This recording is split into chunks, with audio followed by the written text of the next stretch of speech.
생명의 하나님, 오늘도 우리가 하나님 앞에 우리의 속마음을 다 내려놓고 주 예수의 형상을 닮아가기 위하여 이렇게 나와 기도하며 간구하게 하시니 감사합니다. 오늘 하루도 주와 함께하는 날이 되게 도와 주시옵시고, 주의 음성을 듣고 우리 입의 말에 열매가 맺혀지는 신령한 한 날이 되게 도우시고 인도하여 주시옵소서. 예수님의 이름으로 기도하였습니다. 아멘. 하늘에 계신 우리 아버지여, 이름이 거룩히 여김을 받으시오며 나라의 임하옵시며 뜻이 하늘에서 이룬 것 같이 땅에서도 이루어지이다. 오늘날 우리에게 일용할 양식을 주옵시고, 우리가 우리에게 죄 지은 자를 사하여 준 것 같이 우리 죄를 사하여 주옵시고, 우리를 시험에 들게 하지 마옵시고 다만 악에서 구하옵소서. 나라와 권세와 영광의 아버지께 영원히 싸움나이다. 아멘. 하나님의 말씀은 잠언서 15장 19절부터 33절까지 말씀을 함께 같이 합독하겠습니다. 잠언서 15장 19절부터 33절까지 말씀을 함께 같이 읽겠습니다. 시작. 게으른 자의 길은 가시 울타리 같으나 정직한 자의 길은 대론이라. 지혜로운 아들은 아비를 즐겁게 하여도 미련한 자는 어미를 업신여기느니라. 무지한 자는 미련한 것을 즐겨하여도 명철한 자는 그 길을 바르게 하느니라. 의논이 없으면 경영이 무너지고 지략이 많으면 경영이 성립하느니라.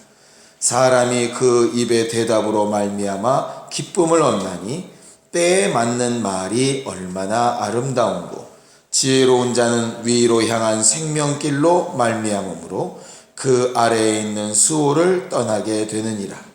여호와는 교만한 자의 집을 허시며 과부의 지게를 정하시느니라. 악한 꾀는 여호와께서 미워하시나 선한 말은 정결하니라. 이익을 탐하는 자는 자기 집을 해롭게 하나 뇌물을 싫어하는 자는 살게 되느니라. 의인의 마음은 대답할 말을 깊이 생각하여도 악인의 입은 악을 쏟느니라. 여호와는 악인을 멀리하시며 의인의 기도를 들으시느니라. 눈이 밝은 것은 마음을 기쁘게 하고 좋은 기별은 뼈를 윤택하게 하느니라. 생명의 경계를 듣는 귀는 지혜로운 자 가운데에 있느니라. 훈계받기를 싫어하는 자는 자기의 영혼을 경히 여김이라. 견책을 달게 받는 자는 지식을 얻느니라. 여호와를 경외하는 것은 지혜의 훈계라. 겸손은 존귀의 길잡이니라. 아멘. 우리 하나님은 모든 것을 만드실 때에 각각의 모양과 쓰임에 맞게 만드신 창조주 하나님이십니다. 그가 만드실 때 어느 것 하나도 뜻 없이 생각 없이 만드신 것이 아니라 각각의 소용대로 맞게, 그 쓰임에 맞게 하나님께서 지으셨다라고 성경은 가르쳐 말하고 있습니다. 그 중에서도 특별히 사람은 창세기 1장 26절에 말한 대로 하나님의 형상을 따라 그 모양대로 지음을 받았다 하셔서 하나님의 보이지 아니하는 형상으로 오신 예수를 닮아가는 존재로 우리를 지으신 것에 대하여 말씀하시고, 또 예수께서 오셔서 우리 앞에 하나님이 하시는 일과 그 뜻을 제대로 보이시는 것을 통해서 모든 교회가 그 예수의 형상을 닮아가야 되는 부분에 대해서 가르치고 있습니다.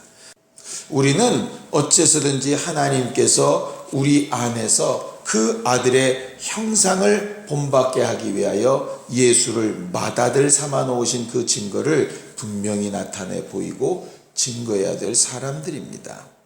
그렇게 하기 위해서 어떻게 해야 된다라고 오늘 성경은 얘기를 하냐면, 잠언서 15장 22절에 있는 대로 의논이 없으면 경영이 무너지고 지략이 많으면 경영이 성립한다 하는 말씀을 통해서 대화하고 의논하고 함께하는 일에 대해서 성경은 가르쳐서 말하고 있습니다.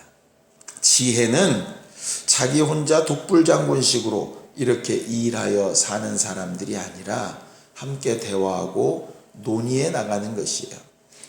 하나님께서 아까도 말한 것처럼 창세기 1장 26절에 우리를 만드실 때에도 우리의 형상을 따라 우리의 모양대로 사람을 만들자 하심으로 논의하셔서 일하기 시작하셨고, 그가 하나님의 사람들에게도 일방적으로 그냥 명령만 하실 수 있는데 이렇게 이렇게 하라, 이렇게 이렇게 하면 내가 이렇게 돕겠다 하는 것으로 대화하듯 말씀하시는 것들을 보게 됩니다. 특별히 예수께서 이 땅에 오셔서 역사하실 때에도 오직 하나님과 대화하고 논의하고 말씀하시죠. 성령도 우리 안에 오셔서 임의로 말씀하지 아니하시고 그가 하는 일과 뜻을 아버지의 것대로 논의하시는 것들을 이렇게 보게 됩니다. 하나님께서 삼위가 일체돼서 한 몸으로 일하시지만 그 일체되어 일하시는 일에 대화하고 함께 논의하시는 것을 쉬지 아니하시는 것처럼 지혜는 이렇게 논의하고 함께 대화하는 것이라 이 말. 하나님께서 예수 그리스도를 통하여서 큰 영광을 받으시는데 오늘 성경에도 보면 20절에 지혜로운 아들은 아비를 즐겁게 하여도 미련한 자는 어미를 업신여기느니라 하는 말씀을 가르쳐 말하고 있습니다. 마치 육체의 삶에도 그 자식들로 인하여서 부모가 영광을 얻듯이 요한복음 14장 13절에는 우리가 기도하고 예수께서 그 기도에 응답하시는 이유는 이로써 아들로 말미암아 아버지가 영광을 얻으시게 하려 함이라 이렇게 되어져 있습니다. 결과적으로 교회가 하나님의 뜻과 하나님의 생각대로 잘 순종하며 일하는 것은 결국 아버지께 영광이 되고 결국 하나님의 이름이 드러나게 되는 것이죠. 이 일을 위해서 필요한 것이 바로 대화하는 것입니다. 하나님과 의논하는 것이라 이 말이에요. 성경은 하나님께서 우리의 귀를 만드셨고 또 우리의 눈을 만드셨기 때문에 그는 우리 귀로 듣는 것처럼 하나님은 들으시고 그는 우리가 보는 것처럼 우리를 바라보셔서 하나님과 우리 사이에 정말 좋은 교제가 있을 수 있음을 가르치시고 계세요. 어떻게 하는 것이 그럼 가장 하나님 앞에 제대로 의논하고 잘하는 것이냐? 이사야서 1장 18절에 있는 대로 오라 우리가 변론하자 하시는 말씀과 같이 하나님과 대화하고 하나님의 음성을 듣고 주의 말을 순종하고 또 우리의 마음속 생각을 하나님 앞에 아뢰고 나타내는 것을 가지고 변론하는 일을 말하고 있는 것입니다. 이것은 하나님과 우리 사이뿐만 아니라 사람 사이도 마찬가지죠. 부부 간에도 마찬가지고 친구 간에도 마찬가지고 어떤 조직 간에도 마찬가지고 어떤 모양으로 해서든 제대로 의논하고 경영이 많은 것, 모사가 많은 것은 하나님 앞에 참 유익한 일이라고 말하고 있습니다. 문제는 뭐냐? 그런 변론 가운데도 좋지 않은 변론이 있다 하는 것이죠. 자, 디모데후서 2장 23절입니다. 디모데후서 2장 23절입니다. 함께 읽습니다. 시작. 어리석고 무식한 변론을 버리라. 이에서 다툼이 나는 줄을 알미라. 이렇게 되어 있습니다. 거기 보면 하나님께서는 분명히 오라 우리가 변론하자 이렇게 해서 변론이 좋은 것으로 얘기하셨는데 디모데후서에서는 그 변론 중에 어리석고 무식한 변론도 있다 하는 것이죠. 그 어리석고 무식한 변론은 어떤 것이냐? 그 앞에 22절에 보면 정욕을 따라 하는 것, 깨끗한 마음으로 하지 않는 것, 의와 믿음과 사랑과 화평과 상관없이 하는 것, 결국 다툼이 나게 하는 것이 무식하고 어리석은 변론이다 하는 것이에요. 그래서 잠언서에서는 의논하고 대화하고 하는 것이 굉장히 중요한데 어떻게 말하는 것이 정말 중요하냐? 23절에 보면 때에 맞게 말하는 것이 정말 중요하다 이렇게 얘기합니다. 그냥 마음에 드는 생각대로 아무 때나 이야기하는 것이 아니라 과연 이때 이 말을 하는 것이 옳으냐 그르냐를 자세히 주의해야 한다 하는 것이죠. 이것을 누가복음 12장 12절에는 너희가 어떤 공회 앞에 잡혀갔을 때 성령이 너희에게 합당한 말을 주실 테니까 두려워하지 말고 그 말을 의지하라 하는 말씀으로 바뀌어 있습니다. 우리가 새벽에 기도하며 간구하는 것 가운데 우리 입의 말이 때에 맞는 말, 내 생각과 내 판단과 내 감정이 분명히 있지만 과연 이것이 하나님께서 때와 시기를 정하신 것에 합당한 말인가 아닌가를 잘 돌아볼 필요가 있다 하는 것이죠. 그리고 또 다른 말은 26절에 선한 말이 정결하다 이렇게 되어 있습니다. 이 선한 말이라고 하는 것 자체가 생명을 주는 말이라는 뜻이거든요. 26절에는 선한 말의 반대로 악한 꾀라 이렇게 되어 있습니다. 악한 꾀라. 망하게 하고 상처 주고 어긋나게 하고 하는 그런 말이 아니라 정말 선한 말, 생명의 말이라 하는 말이죠. 때에 맞는 말과 생명의 말을 어떻게 할 수 있을까? 28절에 보면 의인의 마음은 대답할 말을 깊이 생각하고 말한다 이렇게 되어 있습니다. 그냥 툭툭 튀어나오는 말이 아니라 이 말의 결과가 어떻게 될까 하는 것을 자세히 주의하여 생각하는 말이라 이렇게 되어져 있죠. 기도도 마찬가지라고 29절에 얘기합니다. 의인의 기도를 들으시는데 그 의인의 기도가 뭐냐? 때에 맞는 기도, 생명 살리는 기도, 깊이 생각하는 기도라 하는 뜻이죠. 이것을 예수께서는 중언부언하는 기도는 응답받을 수 없다라고 말씀하시는 거예요.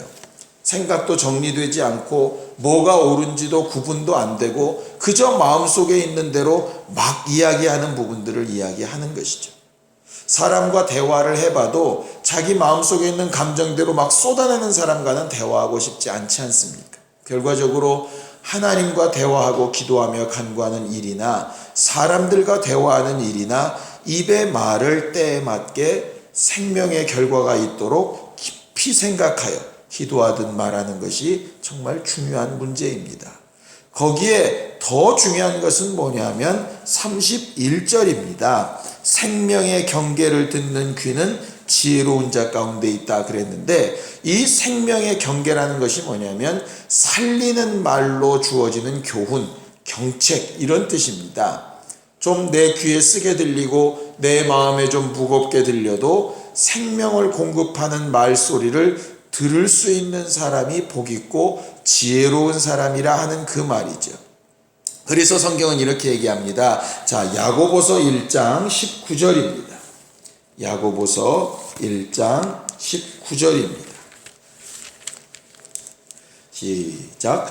내 사랑하는 형제들아 너희가 알지니 사람마다 듣기는 속히 하고 말하기는 더디하며 성내기도 더디하라. 20절 사람이 성내는 것이 하나님의 의를 이루지 못함이라 이렇게 되어져 있습니다. 듣기는 속히 하고 말하기는 더디하며 성내기도 더디하라. 이 성내기가 감정을 드러내다 뭐 이런 말이니까요. 결과적으로 내가 말하고 내 자신을 드러내는 일은 더디하고 남의 것은 속히 듣고 판단하고 받아들이는 부분을 먼저 이야기한다 하는 것이죠. 22절에 의논이 있어서 경영이 잘 되고 지략이 많아서 경역이 성립하게 되려면 결과적으로 우리 입의 말은 정말 조심스럽게 듣는 것은 귀를 크게 열고 넓게 받아들여서 그렇게 잘 하라 하는 것이죠. 거기에 한 가지를 덧붙인다면 누구랑 대화하느냐도 마땅히 중요할 것 같습니다. 솔로몬의 아들인 르호보암이 그 아버지를 도왔던 노인들의 괴계를 의논할 때와 자기 소년 친구들과 의논할 때 과연 누구랑 의논하는 것이 더 옳은가를 제대로 분별하지 못하니까 나라가 쪼개지는 일들이 있었지요. 우리가 오늘 하루도 누구랑 논의하며 살 건지, 어떤 말씀에 귀를 기울일 건지, 무슨 말을 언제 어떻게 내뱉을 건지, 내 감정을 어떻게 드러낼 건지 제대로 잘 구비하여 말하지 못하면 예수의 형상을 닮아가는 좋은 교회로서의 모습을 가지기는 어렵게 될 겁니다. 반대로 예수께서 새벽을 깨워 기도하시고 밤이 맞도록 기도하시고 하나님의 뜻과 하나님의 말씀대로 순종하기를 기뻐하시고 그렇게 하셨던 것처럼 오늘 하루도 하나님이 주시는 말씀과 우리에게 주시는 감동대로 행하기를 원하고 또 자기 감정이나 자기 말을 드러내는 일을 조금 더디하고 더 신중히 하고 더 깊이 생각하고 성령의 감동을 따라 하려고 할 때에 하나님께서 많은 것으로 우리에게 응답하실 것이고 그 결과로 우리로 인하여서 하나님께서 영광 받으시는 일이 되어지게 될 것입니다. 이 새벽에도 정말 하나님께서 오늘 한 날도 우리와 함께 하시고 오늘 우리가 주와 의논하며 사는 거룩한 기쁨으로 충만할 수 있도록 예수의 한번 부르고 함께 같이 기도하겠습니다.